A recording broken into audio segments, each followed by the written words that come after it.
Okay guys, so freaking finally got this place all cleaned up.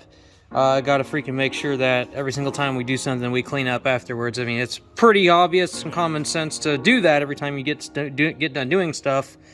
Yeah, it's all cleaned up now. I have a freaking Echo in the shop, so that's awesome. And so yeah, I am used to having to do that at work. But anyways, I know a lot of you guys are really wanting me to get back into the GE setup or this MK3 Supra, but we're kind of in a predicament. Lane decided to get an R154, so he had a CD, and he's young, and like I was saying when we first started this, I do not want him to jump into this with, you know, 800 horsepower stuff.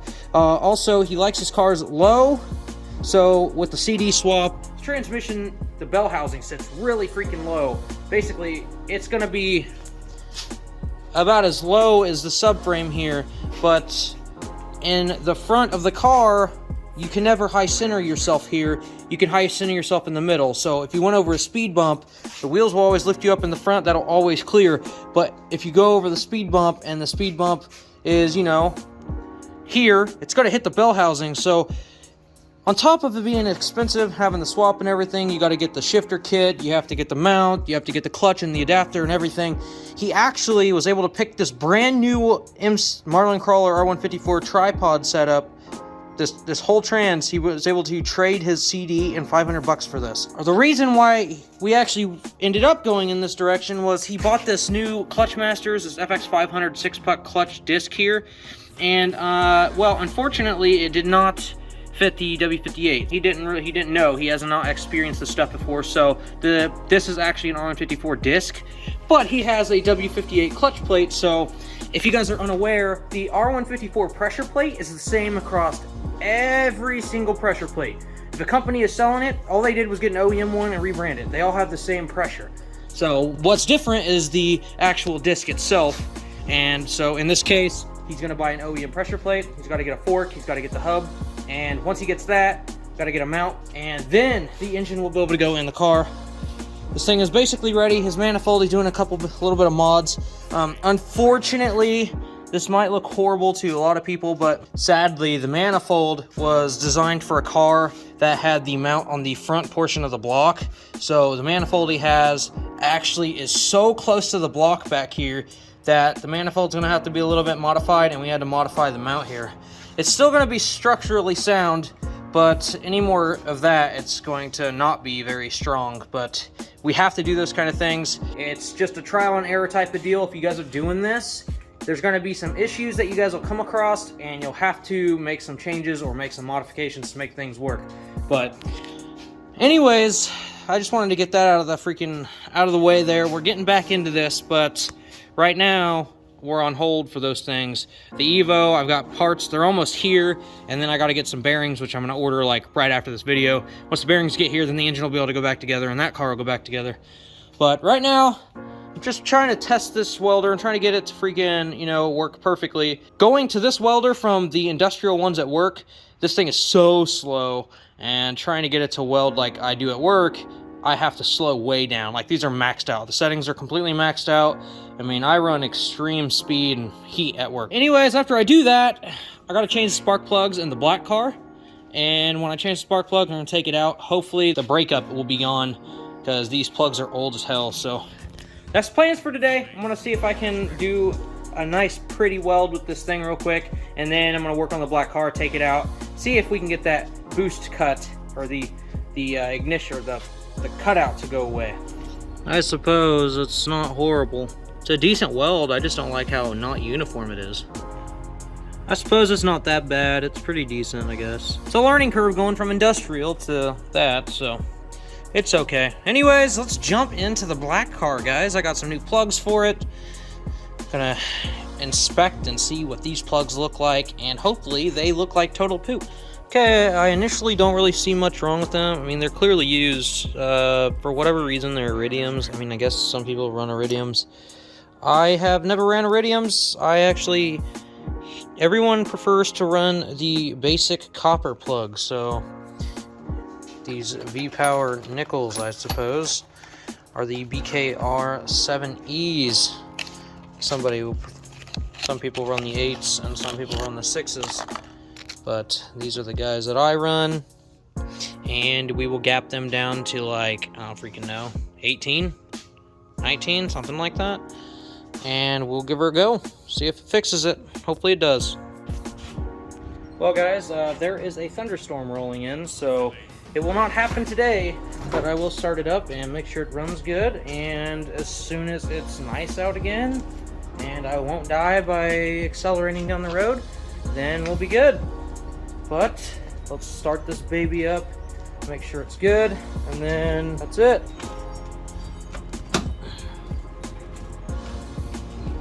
My floor is sweating, that's crazy.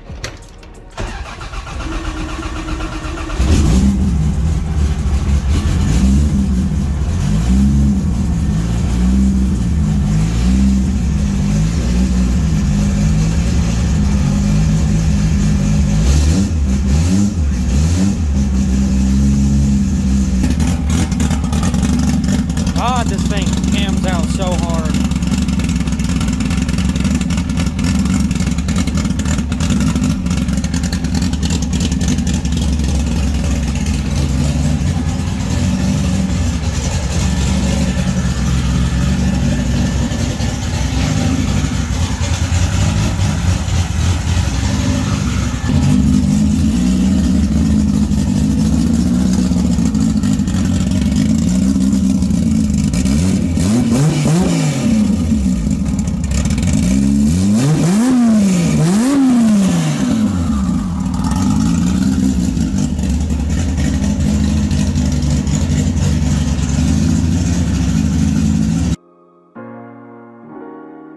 Oh, what a beautiful sunny day.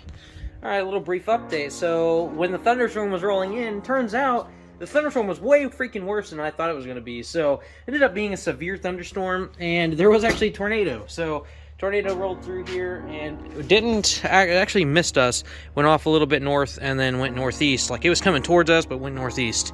So, another really messed up thing is, so we had the tornado that day, and then the next day we got 4 inches of snow. So I've been delayed for about a week, but it is beautiful outside right now. So we're gonna finally take this car out and see if the plugs have fixed the cutout problem. And then if so, then awesome. If not, I have to figure out how to either get a tune that doesn't have the lock on it, or start from scratch and learn a software I've never messed with before. So I'm not like really looking forward to messing with AEM software, but I do have the software and I am learning it. I just don't feel like restarting from scratch. This car is already set up, and I mean, I know the tuner and I could have him do it, but I just don't want to mess with him and ask him to do stuff that is so simple as pulling fuel out on the top end. I'm hoping my GoPros are going to be starting up. Otherwise, I'm gonna have to figure out how to put my phone up here, and I don't know if I can. I can try.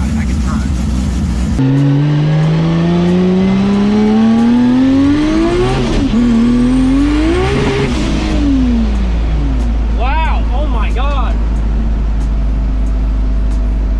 Jesus! I gotta catch my breath. Woo! Okay, hold on.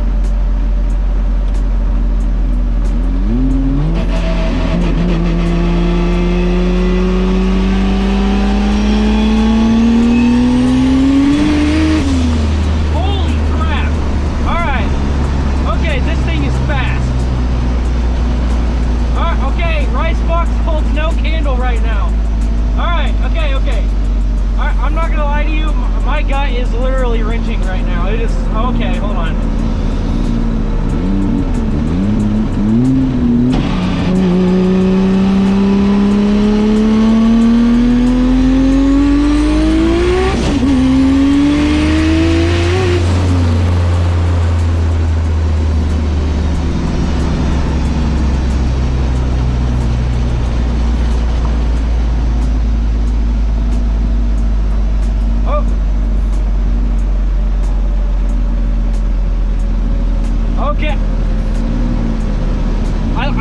I can't say anything.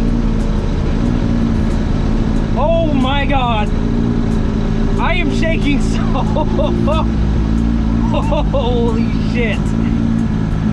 This is a fast-ass car. Oh my God. I am shitting bricks right now. Holy shit. Wow.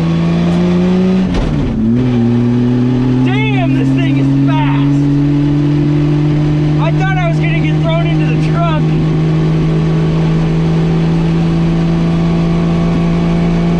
Wow.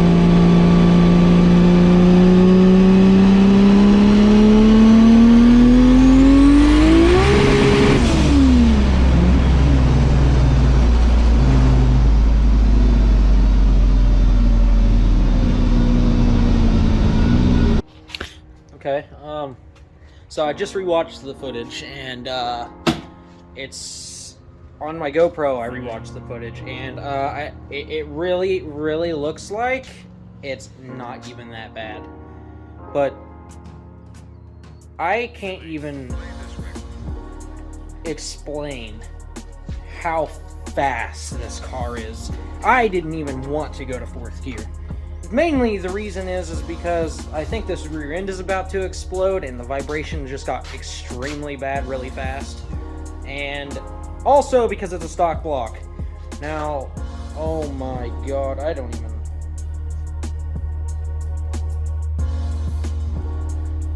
have words, man. I just do not have words. I don't even know what to say. Pop the hood and check this out and see where or if it was leaking. Obviously the blanket and stuff is gross, but bro, oh my God, the way this car felt whenever I was just getting into boost in 3rd gear was absolutely astronomical. I literally cannot even, like, you would have to ride in this car to feel it. I'm not exaggerating. I am, it's probably an under exaggeration. Dude, this car would trash Ricebox. Like, this is just low boost. Oh my God. Oh, fuck. Shit. Dude, this is 26 pounds of boost or something. I didn't even look. Hopefully I can see them. Dude, this is only half the boost pressure that this thing can actually take. It felt so fast. Oh my God. Bro.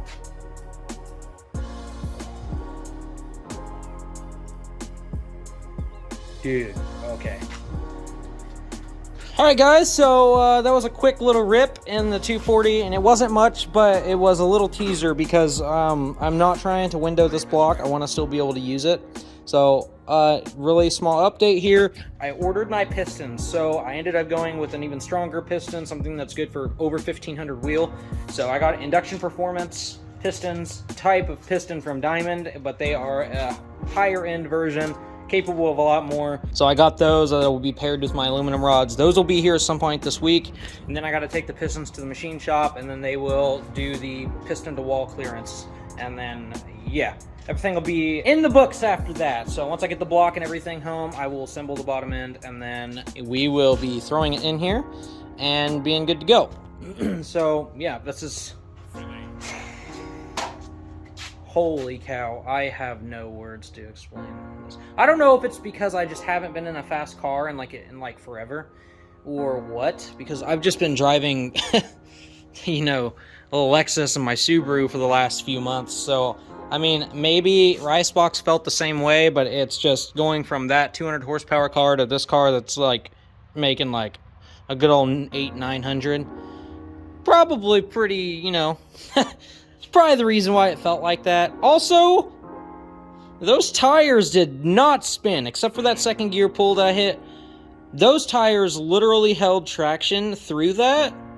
So, like, yeah. Also, another thing is, it seems like the timing comes on pretty good, and the turbo comes on really quick. So, something that I did with Ricebox was I pulled timing out, so that way the turbo would take a little bit longer to spool up, so that way I'd keep torque down. But damn, dude, this thing's a torque monster. That thing had a lot of power and not a lot of torque, but this thing has it all. That's crazy. Obviously, you kind of need that to get off the line at the track, and that's probably why Ricebox didn't run very good. But damn, dude, holy crap. Man, that's it for this video, guys. I hope you guys freaking like it. Hit the like button, please. Also, subscribe if you're new. There's going to be so many more of these videos. I got some stuff. The rest of everything is going to be coming for the Evo. I just got my bearings, so that engine's going to be going back together. And then we'll just have a little measly car to play with. But that's going to be it for this video. Hope you guys enjoyed it, and I will catch you guys later.